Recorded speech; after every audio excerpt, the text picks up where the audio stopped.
Hello, this is Chris. I'm recording this for for our network, also for LbiRDco-op via REdGEMnet and Chris Live campaign. Prior to the Mersey derby next weekend, I'm recording this on the 11th of October, very early, unusually early. I've made an advance proposal on the selection, and I'll come to that in a moment. The selection I propose is Adrian in goal, no 17-year-old Brazilian replacement for the next Merseyside derby. We have Matip, Fab, and Joe Gomez as a 3 defence. So it's a 3-5-2 formation, more or less. So we have then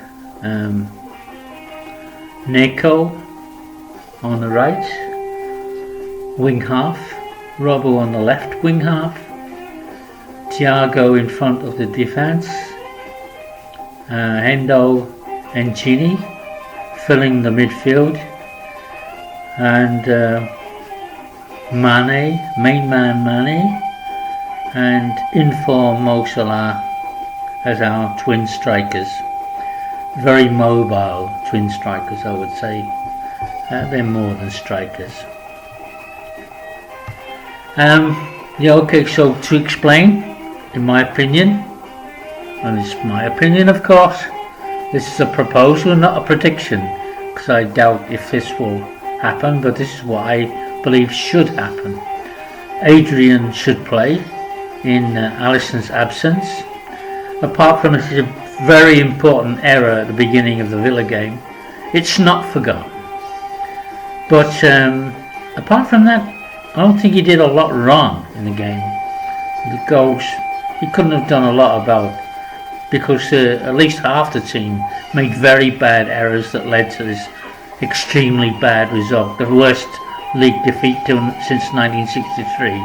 Only an idiot would lay the blame solely at Adrian's feet, or for that matter, at using Joe Gomez as a scapegoat. He's also being used by the fans as some sort of blame target. But I argue that neither he nor VVD, Virgil van Dijk, nor Trent, nor Joe have suddenly become bad players. Hopefully it is a one-off, but the latter two I would rest. I believe both have suffered by being overplayed this calendar year, even taking in account the pause.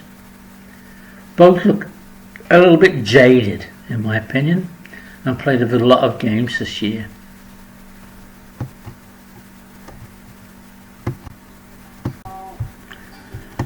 I include Joe especially because of his pace, as I'm sure Carlo will look to get behind the high Reds line.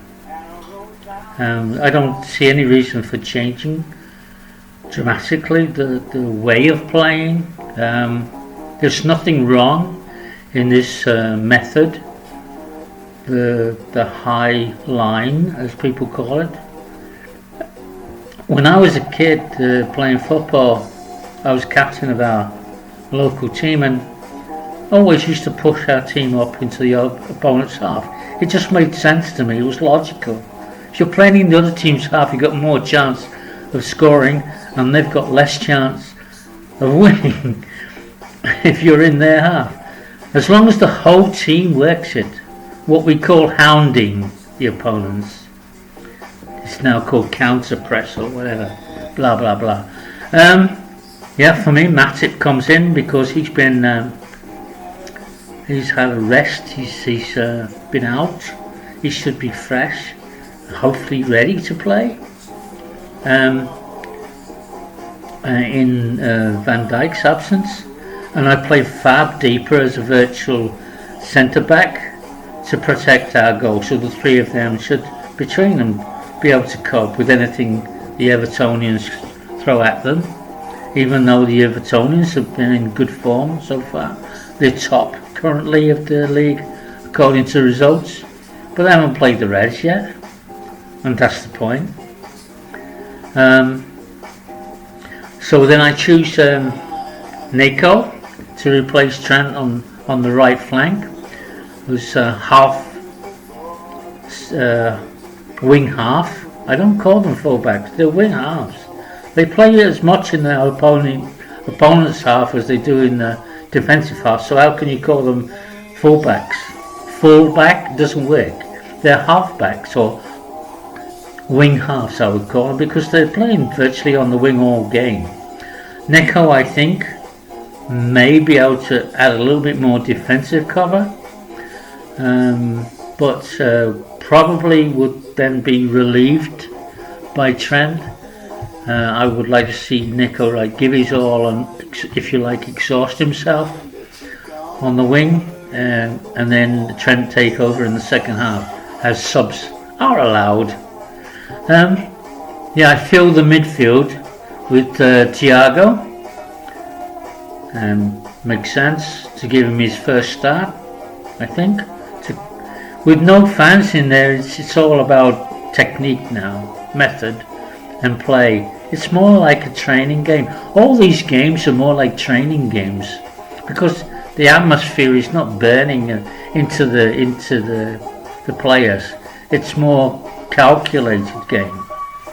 So Thiago starts, and he should be able to put his foot on the ball and control the game, or not necessarily slow it down, but keep it moving on Liverpool's favour. The returning Hendo with his energy and fight, and Genie, the underrated Genie, always a great link man for the team, to be supported by Robbo on the left. Robbo then, if the three midfielders take the game, it should free up Robbo to supply also some decent assists into the front two, and give the Blues to Carlo and his blue noses, not allowing them any room because we're always pressing high, as it should be. Villa had far too much space to build attacks, and I think this formation solves that problem. Twin strikers, of course, the informed Mo and the main man Nay, which will spell big danger for the Evertonians. This, of course, is in spite of the absence of our fans, which in itself, for me, is a tragic waste for such a potential epic. This could be a great battle, one of the best games of the season, maybe. I feel so I'm so disgusted by this whole blockade of fans and keeping them out of a massive stadium whilst you can still sit together elsewhere. We'll come to that later. Anyway,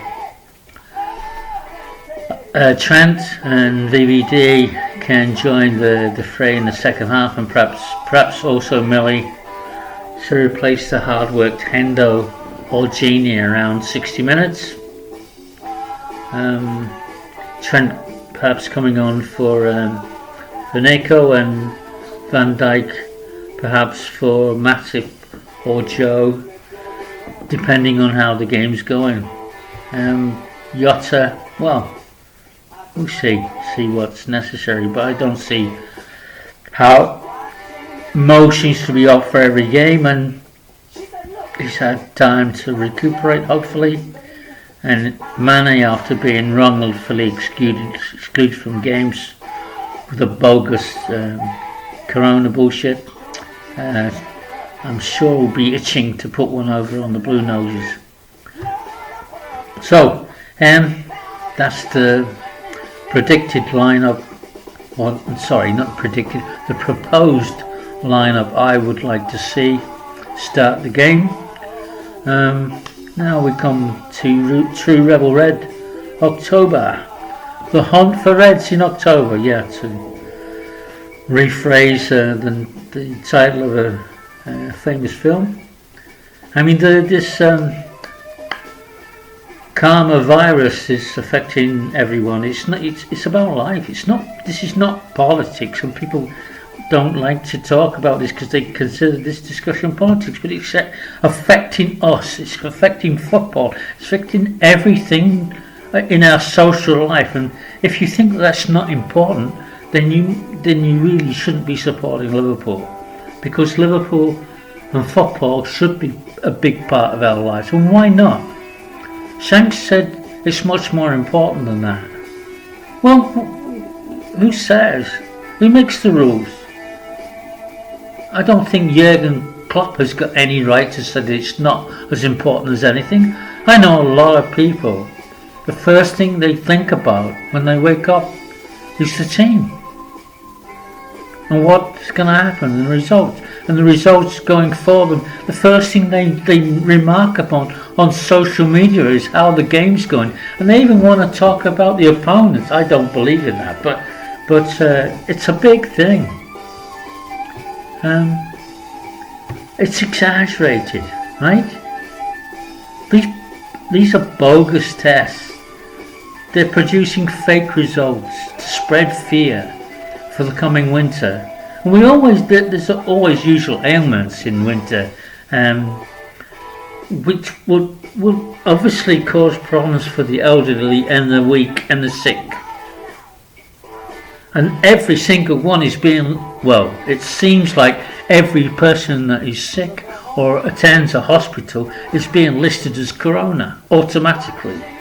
It's exaggerated. 3 Liverpool players are not sick. They were listed as being on the corona list. They're not sick. These people who are not sick are being accumulated and listed and scandalously exploited as a reason for more control of the people. And this stupid masquerade, it's totally ridiculous. It's a violation of individual freedoms, and you have to oppose it. It's a game of thorns. Yeah, they're playing with you.